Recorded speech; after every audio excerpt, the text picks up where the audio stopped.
Caught, cleaned, and cooked, we have a Pensacola staple, fried mullet. And we have Brew Ha Ha that's going to show us how to do it. I'm your host, John Scanlon, with Coastal Cooking Presents Quick Bites. And I'm here with Tracy Davila and Angela Walker from Brew Ha Ha. Stick around, she's going to show us how to clean this fish and how to serve it.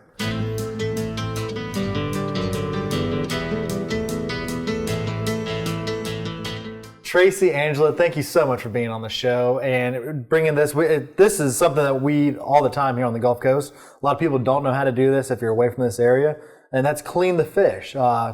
Tell us a little bit about it, Tracy. Yeah. So Tracy actually, we've worked together, 30 years now? Yes. And I'm the owner of Brew Ha Ha. I'm not the chef. We have a great chef, Travis Wilson. He's not here with us today, but we have Tracy who actually helps us do lots of things at Brew Ha Ha, including cleaning the fish. And so about 3 months ago, somebody brought some mullet up to Brew Ha Ha before it even opened, and Tracy and I got together, and she actually taught me how to clean a mullet for the first time. And then a couple of weeks later, I was on a fishing trip with my brothers, and I impressed them a lot whenever I cleaned all the fish, thanks to Tracy. So I actually got these mullet at another East Hill business, Maria's Seafood, and I could not believe how economical. I got 6 mullet for about $5, which is a super great deal. And they will fillet them for you, but sometimes you've had your own catch, right? You've caught them yourself, and that's when you need to know what Tracy's going to teach us here today. All right. Well, I use a spoon for scaling and try to make sure if I buy the fish that the eyes are bright, that give you an indication that it's a fresh fish.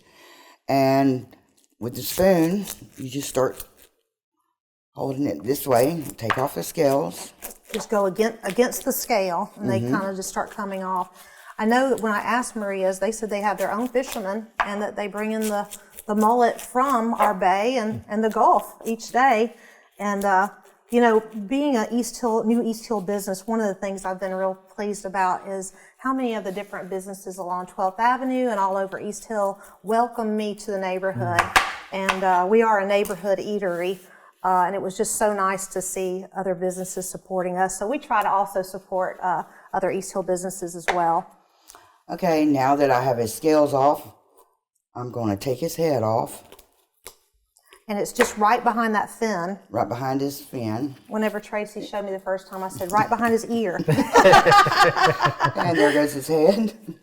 And then take on his stomach, I cut all the way down so I can be able to take out all the innards. The innards.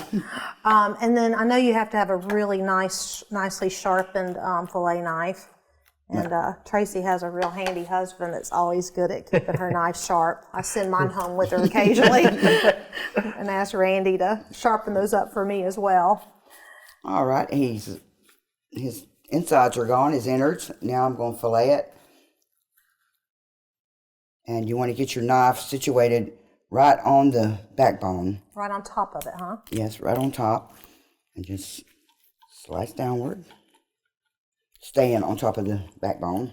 And you can kind of feel that with your knife. It's almost, you just kind of feel it underneath. And if your mullet are big, you may have a need to fillet the other side. These are kind of small, actually, and if you want to have it very meaty, you can cut it in half, which I'm going to do that with this one. He's tiny. And they had some small, medium, and large. I just kind of picked some that looked really But if it had been a large one, bushy-tailed. we'd have took the other fillet off on the other side. And then, Tracy, some people like the skin on, but some people like the skin off. You and I like it with the skin on. I like it with the skin on. There is a way of doing your mullet. Most restaurants serve it that way. It's called fingering the fish, and you would cut out the stomach part. Well, first you would fillet it, skin it. I don't know if I can skin this little piece. This takes some skill here. So she's actually kind of holding the skin on the bottom, and she's going to have to take her gloves off because they are super slippery, as we all know from participating in mullet tosses over the years. They can be super slippery. So you can see she's holding that skin there. Hold the skin in place. I've seen people do this with electric knives. I'm not that great with an electric knife. Who taught you how to clean fish? My mother. Yeah. And then once it's skinned, You cut out the bone part, and you're left with a chunk of meat. If our fish would have been bigger, we would have a bigger real piece, nice chunk, huh? And that's mainly what the restaurant would serve, is what they call the finger of the mullet, and how we would can mullet too, because we do can And some mullet. people smoke mullet as well, but today we're going to fry it. We're gonna fry it. Which is my favorite way, and was my dad's favorite way of enjoying mullet. He was a doctor in Milton, Dr. Timms, and one of the things that was a real good childhood memory of mine was not only going on fishing trips with Dad as a family, but also enjoying fish, fried fish, and he loved mullet more than anything.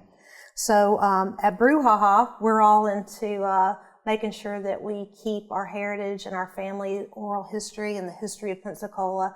And mullet was very plentiful even when in 1559 when Pensacola was first discovered. So, we're sure that over the generations, many generations of Pensacolians have enjoyed mullet. Well, let's show them how to fry it up now. Let's Want to do that? So, All right, once you're done cleaning the fish, you're ready to cook. And we got Tracy and Angela from Brew Ha Ha going to show us how to cook this fish. Well, we started out with our oil. We have it hot. My dad, he had a special way of cooking fish and of mullet, and he would use garlic. And when your oil gets good and hot, you want to put in, depending on your oil, a stick to a half a stick of butter. we love cooking on gas because you've got that instant way of like adjusting the temperature. And there's nothing like cooking fish in a cast iron skillet as well. So we put this on about medium high. Medium high. And once that oil is hot, like she said, just go ahead and add. If you have a big skillet, like maybe a stick of butter, if it's a smaller skillet, we just added half a stick. And season it up right with some salt and pepper. And he always added a touch of garlic, which just gave it a unique flavor. Garlic powder or garlic salt? Your preference. Yeah, either one. Today we're using garlic salt, so we don't have to add quite as much salt. Plenty of black pepper. So inside what we're breading up now is actually not only the fillets, but the backbone as well, which is a lot of people really enjoy the backbone of a mullet as well. And she was just testing to make sure that the oil is nice and hot. You don't want to put your fish in and let it just sit around and not be hot enough. But it can't be too hot either because you need it to cook through. And so literally just plain cornmeal is how Tracy's family does it. And one of the things that we're real interested in at Brew Ha Ha is just the recipes that have been passed down from one generation to the next. Once a month, we do feature a local East Hillian, like a neighbor, and they'll share a recipe, just like Tracy's sharing with us today, something that their family cooked and the way they cooked it. We feature it on our social media pages. Our Facebook page is Brew Ha Ha Pensacola, and our website is brewhahapensacola.com. And it's kind of a nice way of meeting your neighbors. We are a neighborhood eatery and bar. So we have good Southern food that we call Pensacolanary because it definitely is Pensacola-centric, and part of what's special about Pensacola is the influences of the Five Flags.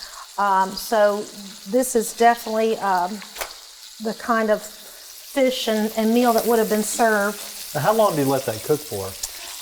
Depending on the size, but when things start floating, it's pretty much done. Yeah, and that nice golden brown. And the golden brown. Yeah, you're gives you looking a for good that hint. as well. I like that. Pensacolanary. It rolls off the tongue. Yeah, we like it too. We're thinking about trademarking it, so nobody steal it out there. Okay. So, Backbones don't take very long at all. Around my house, they don't last very long. yeah. No. They're the first to go. She's just kind of turning it and making sure that we have a nice, and hold it up a little bit so they can see almost. It's so paper thin. She's so good at filleting, and so is Maria's, that you can almost see through it. When you get this one, hold it up a little bit so the light, they can see. Like I can actually see a little bit of the light coming through it. And look at that beautiful crispy tail. And you still have a lot of fin on as well. That was actually my dad's favorite part of the mullet. And look Actually, at those beautiful fillets. when my mom worked at the fish market, people would come in and ask her to leave meat on the backbone. Yeah. She would cut them so thin they Because were. she was so good at it. Yeah, she could make the most excellent. out of a thing. Awesome. These two, I'm going to let them. And two, another little hint when you're frying, and if something's done, when you flip it over and you don't hear that sizzle, then it pretty much indicates that it's done. Gotcha. And gosh, there's so many great sides you can serve with mullet. I love coleslaw, baked beans, hush puppies, Cheese grits. cheese grits. Oh yeah, you gotta have that for sure. Most definitely. Beautiful. Yeah, this is a staple. We grew up on this. This was our summers right here. Yes. Oh, yes. And it's so much fun to catch with a cast net. I don't know if that's still legal or not, but that's how we did it when I was a Yeah. kid. Look how beautiful. That looks Thank excellent. you, Tracy, so much for showing us how to welcome. fillet them. And one of the things I like so much about it is I actually like that skin, but again, you can I like you it. can do it without. And my dad, this was his favorite part, like I said, and he would actually eat the tail as well. So a double dog dare you, John. I'll show you how it's done. Tastes like you're eating a good old potato chip. Like can't have just one. And then you just kind of pull off the meat off the bone, and then you'll actually see the spine still left there. But then you pull off. Delicious. Delicious. So good. And serve it with some green onion too. Right? Exactly. Right. Well, great. Well, you'll see seafood like this at Brew Ha Ha. Occasionally, we'll host a fish fry. We have some special events now and again. We have some great gumbo that we serve there as well. So, yeah, part of what's great about living on the Gulf Coast is all the great seafood that we have right there in our bay, and we like to feature that at our restaurant as well. Well, Angela, Tracy, thank y'all for coming on the show. And everybody, make sure you go down to Brew Ha Ha, located at 2435 North 12th Avenue. It's in the heart of East Hill, and try some of that Pensacola area food. Thank y'all so much. And you just can't miss it because we have the giant mural on the side of the building that's a 1940s vintage postcard of Pensacola. So you'll know you're there when you smell the good fish and you also see the big postcard.